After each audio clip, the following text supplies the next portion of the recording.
கொள்கை எதிரிகள் Udhayanidhi most dangerous புலம்புறாங்க.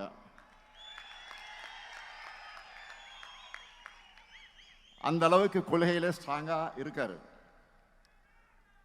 கழகத்துக்கு எது தேவை என்று உணர்ந்து செயல்படுகிறார் உதயநிதி. முதல்ல அணியோட கட்டமைப்பை வலுப்படுத்தணும்னு லட்சக்கணக்கான இளைஞர்களை கழகத்தில் சேர்த்தார்.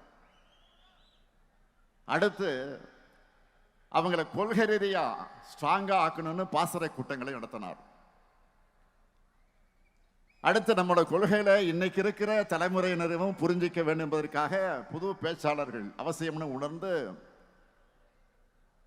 ஃபர்ஸ்ட் செட்ல 200 பேரை உருவாக்கினார்.